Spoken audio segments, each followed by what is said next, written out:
Saudara, pada kesempatan ini kita kembali untuk melanjutkan pembahasan perkuliahan kita, melanjutkan pembahasan kemarin yaitu tentang mata kuliah keterampilan menulis. Nah, tadi kita sempat untuk menyampaikan bahwa kita akan bertatap muka langsung di kelas. Namun kondisi tidak memungkinkan, Anda ada UTS online dari dosen yang lain, maka kita bisa juga pembelajarannya tetap muka secara virtual secara virtual. Tapi tidak akan mengurangi kehikmatan dan juga tidak mengurangi makna dari perkuliahan kita pada hari ini Saudara, pada kesempatan ini saya ingin mengajak Anda untuk membahas lebih lanjut tentang mata kuliah keterampilan menulis, yaitu pada pokok bahasan menulis karya ilmiah populer. Jadi saya berharap setelah Anda mengikuti perkuliahan pada hari ini, Anda bisa menulis karya ilmiah populer itu dengan baik Namun saya ingin menyampaikan materi kita sebelumnya, yaitu tentang esai kemarin, tentang esai. Jadi saudara menulis esai itu sebetulnya ini sering Anda lakukan dan bahkan saya sering minta pada Anda agar Anda menulis artikel untuk koran. Nah, artikel untuk koran itu biasanya berbentuk esai pendek. Bisa berupa tajuk, bisa juga berupa apa yang ada di opini opini yang ada di koran itu opini juga bisa. Jadi esai itu sendiri sebetulnya ada tulisan yang terdiri atas beberapa paragraf yang tentu saja membahas tentang satu topik. Itu esai.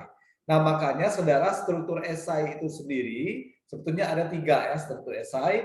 Yang pertama itu 1 paragraf pendahuluan, itu minimal 2, yang kedua itu beberapa paragraf pengembang.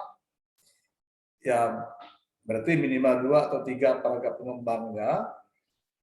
Kemudian dan 1 paragraf penyimpul. Nah, jadi paling tidak itu ada 4 atau 5 paragraf yang harus Anda buat dalam bentuk esai itu Nah, bisa jadi misalnya di dalam menulis esai untuk opini itu memang diminta hanya beberapa paragraf, karena kalau terlalu banyak nanti akan menghabiskan ruang untuk tulisan yang lainnya di koran itu dan mereka juga tidak mau rugi gitu. Nah, kemudian saudara, tentu saja tadi dikatakan bahwa ada 3 paragraf yang harus Anda tulis di dalam membuat esai tadi. Yang pertama itu paragraf pendahuluan. Di sini pada paragraf ini Anda harus mengenalkan topik yang akan Anda bahas, kemudian Anda akan memberikan latar belakang umum topik tersebut apa yang melatar belakangi topik yang akan Anda bahas, kemudian Anda akan memberikan petunjuk rencana esai secara keseluruhan. Ini berarti apa sebetulnya yang akan Anda bahas pada bagian batang tubuh esai itu, pada bagian paragraf pengembangnya Kemudian yang keempat, Anda harus mampu membangkitkan minat pembaca.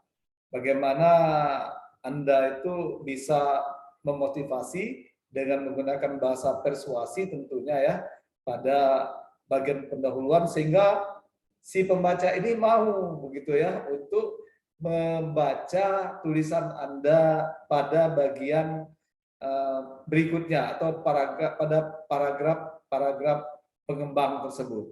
Nah, sedangkan paragraf pengembang ini sebetulnya adalah paragraf batang tubuh ini paragraf batang atau paragraf batang tubuh itu dia akan menjelaskan ini apa yang sudah Anda sampaikan pada paragraf pendahuluan tadi. Nah, paragraf batang tubuh ini sebetulnya menjawab pertanyaan-pertanyaan siapa, apa, kapan, di mana, mengapa, dan bagaimana. Jadi di dalamnya itu ada 5W, 1H ya. Nah, kemudian saudara, paragraf pengembang ini juga harus berisi tentang hal-hal yang akan Anda kaji ya. Ada datanya tentunya, Anda interpretasikan sesuai dengan topik yang Anda bahas, Anda simpulkan, juga Anda bisa memberikan saran mengenai topik yang Anda bahas itu ya. Nah, kemudian juga pada paragraf pengembang ini sebetulnya pengembangan paragraf dalam batang tubuh suatu esai itu dapat Anda lakukan beberapa teknik ya, bisa melalui teknik kronologis, teknik urutan menurut derajat kepentingan, teknik perbandingan, teknik contoh ataupun kombinasi dari ketiganya. Jadi bisa Anda secara urutan kronologis, urutan menurut derajat kepentingannya, bisa juga perbandingan sekali-sekali, dan bahkan Anda bisa mengkombinasikannya. Jadi tidak hanya kronologis semua, tidak hanya urutan untuk derajat kepentingan saja, tidak. Nah, kemudian ingat bahwa setiap paragraf dalam batang tubuh itu harus merupakan penjelasan langsung ya mengenai pernyataan Anda, tentu saja sesuai dengan data yang Anda peroleh. Itu yang menjelaskan tentang topik yang Anda sampaikan pada paragraf pendahuluan tadi. Nah, itu. Jadi saudara, pada esai ini juga ada paragraf penyimpul.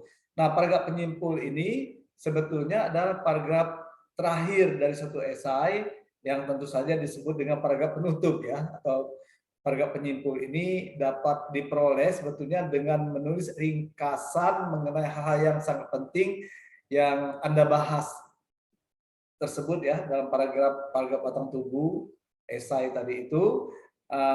Lalu Anda bisa memberikan pernyataan juga ataupun memberikan simpulan ataupun rangkuman yang tidak copy paste, tentunya tidak mengambil dengan copy paste. Jadi Anda itu memang menyimpulkan, merangkum dengan menggunakan bahasa Anda sendiri ataupun buat pernyataan terhadap apa yang sudah Anda bahas pada paragraf pengembang itu. Nah, paragraf penyimpul ini bisa berupa ringkasan masalah utama ya, bisa juga pernyataan kembali kalimat yang Anda nyatakan, kemudian bisa juga merupakan komentar akhir Anda tentang pokok bahasan tersebut. Ya, silakan saja apa yang akan Anda sampaikan dari 3 hal tersebut, boleh-boleh saja. Ya, jadi paragraf penyimpul ini pada dasarnya menyimpulkan apa yang sudah kita bahas pada paragraf pengembang ya. Baik, saudara, selanjutnya kita masuk kepada materi kita pada hari ini, yaitu tentang menulis karya ilmiah populer tentunya ya. Nah, saudara, karya ilmiah populer ini sebetulnya ya karya yang bisa Anda sampaikan kepada masyarakat umum, karena yang namanya populer berarti kan bisa dinikmati, bisa dibaca, maksudnya oleh semua kalangan ya, tidak hanya kalangan akademis saja, tetapi juga semua masyarakat umum juga. Ingat bahwa karya ilmiah itu sendiri ini merupakan suatu hasil karya ya yang tentunya yang memiliki bobot akademis tertentu. Ini bisa Anda tinjau dari aspek organisasi tulisannya, substansi masalah, akurasi data, dan juga penyajiannya ya. Nah, makanya karya ilmiah populer ini sebetulnya merupakan suatu karya yang kita tulis dengan menggunakan bahasa yang populer ya, sehingga mudah kita pahami. Itu tentu saja ya bahasanya harus menarik untuk dibaca. Nah, kemudian saudara, mana ini kok macet ya ini ya. Sering suka macet, kenapa ya? Coba saya ini kan lagi. Ini, nah ya. Jadi karya ilmiah populer, kembali lagi saya sampaikan bahwa karya ilmiah populer itu adalah karya ilmiah yang disajikan ke hadapan massa, hadapan orang banyak maksudnya. Tentu saja secara populer pada media-media massa cetak, itu bisa majalah, koran, tabloid ya. Sebetulnya bisa juga melalui internet ya, melalui online. Kemudian saudara, karya ilmiah populer ini juga sebetulnya suatu karya yang kita tulis dengan menggunakan bahasa yang populer, yang tentu saja bahasanya memang harus mudah dipahami ya, mudah dipahami oleh si pembacanya. Nah, mudah dimengerti gitu ya. Karena dari kepopulerannya orang-orang itu tentunya mudah sekali untuk memahami maksud yang ingin disampaikan oleh si penulisnya ya. Nah, kemudian saudara, Anda harus mengetahui juga perbedaan antara karya ilmiah populer dan karya ilmiah murni. Ingat tadi saya katakan bahwa bahasa itu sangat menentukan. Kalau bahasanya itu tidak formal, bahasanya itu tidak resmi, ini sudah jelas karya itu bisa dikatakan karya ilmiah populer. Sedangkan kalau bahasanya resmi, bahasa Indonesia yang baik dan benar misalnya ya, yang kita gunakan sesuai dengan kaidah bahasa Indonesia, ini jelas tulisan tersebut kita kategorikan ke dalam karya ilmiah murni ya. Apalagi kalau membahas bidang keahlian tertentu misalnya ya, atau bidang-bidang yang memang sesuai dengan apa yang sedang Anda geluti. Misalnya Anda saat ini mengikuti perkuliahan sebagai mahasiswa program studi pendidikan bahasa Indonesia, berarti bidang Anda kan bidang pendidikan bahasa Indonesia ya. Nah, tentu saja Anda harus paham betul terhadap ya ilmu Anda tersebut. Nah, saudara, sebetulnya pada karya ilmiah populer, bahasa yang kita gunakan itu adalah bahasa Indonesia sehari-hari ya, yang tentu saja mudah dipahami oleh masyarakat umum. Sedangkan bahasa yang digunakan dalam penulisan karya ilmiah murni itu bahasa Indonesia baku. Tentu saja dengan istilah-istilah yang terdapat dalam bidang keilmuan tertentu dan hanya mampu dipahami oleh sekelompok ataupun segolongan orang-orang tertentu. Jadi pada karya ilmiah murni ini istilah-istilah yang digunakan juga memang istilah-istilah dalam bidang keilmuan tertentu.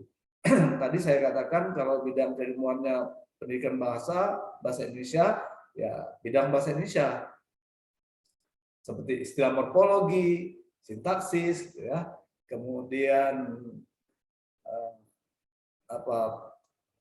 ada lagi misalnya fonologi. Nah, itu tentu saja bidangnya bidang bahasa. Saudara, perlu juga Anda ketahui bahwa karya ilmiah populer itu sebetulnya tidak terikat dengan aturan penulisan karya ilmiah. Karena pada karya tulis yang berbentuk karya ilmiah populer itu, sebetulnya itu karya itu memang ditulis untuk kepentingan publik gitu. Jadi memang untuk kepentingan orang banyak. Makanya karya ilmiah populer itu biasanya dimuat di surat kabar, majalah, ya, buku-buku motivasi itu, dan juga buku-buku resep sesuatu misalnya. Nah, tapi kalau karya ilmiah murni itu dia memang terikat dengan aturan penulisan ilmiah dan juga tentu saja dapat kita tulis berdasarkan hasil penelitian, ya, hasil kajian ataupun hasil pemikiran kita. Makanya karya ilmiah murni ini biasanya berbentuk makalah ya, kemudian deskripsi juga, tesis, disertasi, buku pelajaran, modul ya, artikel pada jurnal ilmiah dan lain-lain. Nah, tentu saja itu memang bahasa yang digunakan bahasa baku. Nah, Anda perlu sekali untuk mengetahui karakteristik karya ilmiah populer itu sendiri. Anda harus dapat melihat judul karangan ilmiah populer itu harus informatif ya. Jadi judulnya itu harus mudah ditangkap maksudnya, ya mudah ditangkap maksudnya, dan juga dengan cepat itu menimbulkan imajinasi pada pembacanya. Jadi ketika Anda membuat sebuah karangan deskripsi, seperti yang saya sampaikan kemarin ya, ada karangan deskripsi, narasi, ya, eksposisi, argumentasi, persuasi. Nah, karangan deskripsi sekarang, ketika Anda mendeskripsikan Pantai Mutun misalnya, nah orang itu akan cepat berimajinasi bahwa Pantai Mutun itu pantai yang indah misalnya ya, banyak sekali orang-orang yang berkunjung di pantai itu, ada yang mandi, ada yang bersenang-senang di pinggir pantai sambil menikmati makanan yang dibawa dari rumah misalnya. Nah, Anda sudah membayangkan langsung bahwa Anda berada di sana. Kemudian begitu juga ketika Anda menggambarkan para tokoh yang ada di ya cerpen, novel, ya, naskah drama dan sebagainya. Nah, jadi itu akan mempercepat daya imajinasi si pembacanya. Ya. Kemudian, saudara, karya ilmiah populer ini tentu saja harus disajikan secara objektif ya dan mendalam. Nah, ini, jadi dia memang sifatnya referensial ya, kemudian deskriptif dan juga argumentatif. Itu karya ilmiah populer. Kemudian disajikan dengan bahasa populer, yaitu tentu saja bahasa yang akrab ya, yang komunikatif. Maksudnya yang komunikatif ini yang penting nyambung. Kemudian menyenangkan bahasanya, menarik dan mudah dipahami oleh semua orang ya. Nah, meskipun demikian, saudara, bahasa yang kita gunakan dalam karya ilmiah populer itu ya harus tetap menggunakan istilah-istilah yang tepat, tidak ceroboh dan juga tidak urakan. Jadi betul-betul ya bahasanya menarik begitu untuk dibaca dan juga menarik untuk diikuti, gitu ya. Dan orang akan senang membacanya karena mudah dipahami tadi. Nah, kemudian tentu saja tidak memancing pernyataan-pernyataan yang bernada meragukan. Jadi pada karya tulis ilmiah populer itu tidak ada kata-kata yang meragukan. Nah, penyajian fakta objektif itu sering disertai oleh penyajian sejarah kerja ilmuwan penemunya ya, ataupun deskripsi fakta proses pengamatan secara sederhana. Nah, ingat, saya berharap Anda bisa membedakan antara karya ilmiah populer dan karya sastra populer ya.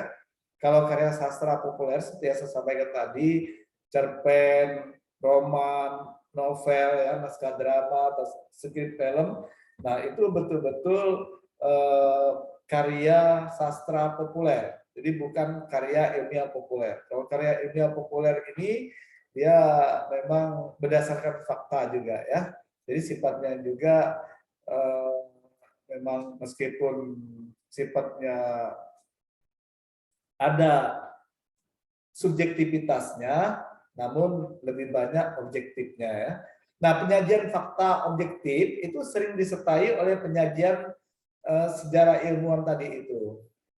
Nah, di sana memang dideskripsikan fakta itu ya, tentu saja hasil dari proses pengamatan secara sederhana. Nah, kemudian saudara, juga penjelasan tentang suatu masalah itu harus kita dramatisasikan melalui suatu cerita misalnya. Kemudian metode penjelasannya juga biasanya tidak langsung, terutama dalam karangan yang bukan tentang pengetahuan alam. Misalnya Anda menceritakan kejadian atau peristiwa yang terjadi, misalnya itu ada tabrakan mobil misalnya ya, atau ada orang yang terbunuh atau perampokan dan lain sebagainya. Ya baik saudara, karena mengingat waktunya sudah azan ini ya, sudah masuk waktu asar, saya minta nanti Anda bisa melanjutkan perkuliahan ini melalui video pembelajaran ya tentang menulis karya ilmiah populer ya. Ingat bahwa jenis karya ilmiah populer itu pada dasarnya ada buku-buku ilmiah populer, ada surat kabar, ada majalah, dan juga esai pendek ya, dan lain-lain. Nah itu jenis karya ilmiah populer. Nah sedangkan untuk menulis karya ilmiah populer ini, Anda bisa mengikuti langkah berikut. Anda tentukan topik tulisannya, tujuan tulisan, sasarannya juga, Anda kumpulkan bahannya ya, Anda buat kerangka tulisannya, lalu Anda kembangkan kerangka tulisan tersebut menjadi tulisannya utuh, kemudian setelah selesai Anda revisi, Anda sunting tulisan Anda baca, mana-mana yang kurang pas Anda perbaiki, Anda revisi ya. Jadi ejaannya, kemudian penulisan katanya itu Anda sunting, kemudian setelah selesai baru Anda publikasi, baik itu melalui koran, majalah ya, dan lain sebagainya. Itu yang bisa saya sampaikan, bahwa pada dasarnya apabila Anda mau menulis karya ilmiah populer, Anda bisa juga menggunakan rumus yang dinamakan 5D+ ya, yaitu yang Anda tulis itu apa yang Anda lihat, apa yang Anda dengar, apa yang Anda baca, apa yang Anda alami, dan apa yang Anda tulis itulah yang Anda rasakan ya, silakan saja ditulis. Apa yang Anda tulis itu adalah apa yang Anda rasakan, itulah yang Anda tulis. Jadi 5D+. Saya yakin Anda pasti bisa untuk menerekamnya ya. Baik saudara, saya kira itu untuk pertemuan kita pada hari ini. Sebelum saya tutup, ada yang ingin Anda tanyakan? Sudah azan ya? Kita ini sajalah, Anda langsung masuk ke video pembelajaran sajalah. Silakan saja, kemudian nanti Anda praktikkan saja karya ilmiah populer ini, topiknya bebas. Boleh Anda lihat dulu di koran ya caranya, kemudian nanti Anda ikuti bagaimana cara menulisnya ya. Jadi Anda bisa menggunakan teori celup. Saya kira demikian saudara. Terima kasih atas perhatian Anda. Wassalamualaikum warahmatullahi wabarakatuh. Waalaikumsalam warahmatullahi wabarakatuh.